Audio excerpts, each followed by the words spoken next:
Okay, so today we are trying to figure out, is figure B a scale copy of figure A? And so what I did is I already counted the sides on this one, because what you're gonna have to do is this one doesn't give you the measurements. So you have to figure it out yourself using the boxes here. So I did 1, 2, 3, 4, and then 11 this way. And now I'm gonna do this one, and I would suggest doing this if it's good, if it's helpful for you to visualize it. So 1 and 2, and then I will come over here to do the other side. 1, 2, 3, 4. So I know that this side here is 2, this side here is 4, this is 4, and this one is 11. And if I'm trying to figure out which sides are corresponding, we're going to use those clues that we used yesterday to help us figure that out. So I would go ahead and say that this side here visually looks very similar to this side because they have similar angles there as well. So I would compare these two. So the scale here would be going from 2 to 4 is 2.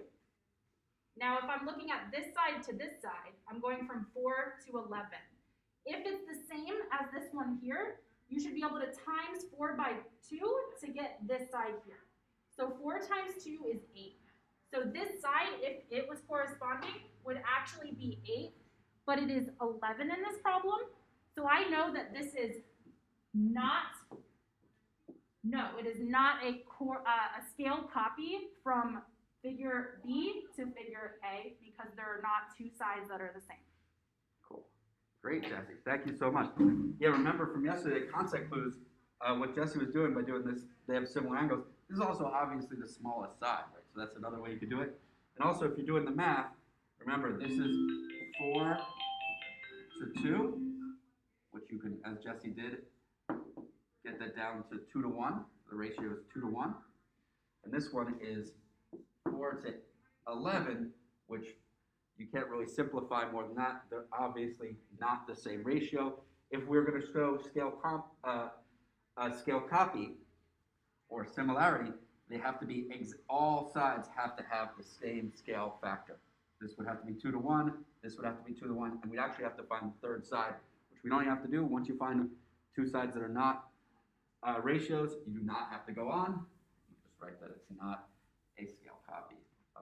Let's do another one over here. See, this one's good because they already give you all the numbers. These are isosceles triangles. Remember, two sides are the same, and the third side is different. It seems pretty obvious which ones we want to compare.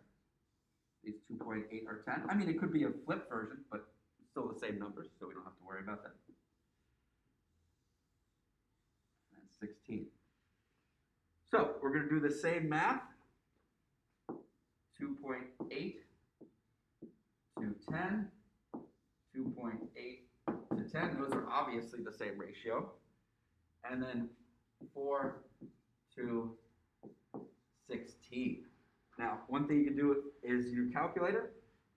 Divide both sides by 2.8 to simplify this. So we get 1. And honestly, I'd have to look in my calculator to do this. 10 divided by 2.8. Already while I'm thinking that, I'm thinking this is not really the same thing.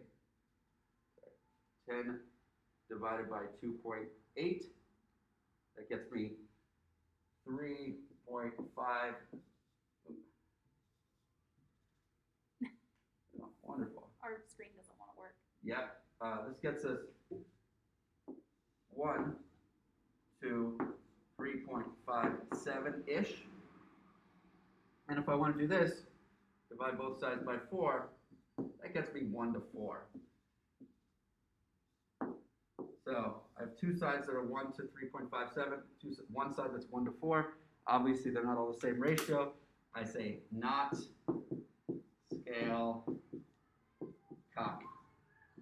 If these were all 1 to 4 or all 1 to 3.57, then it'd be good. But since they're not, it is not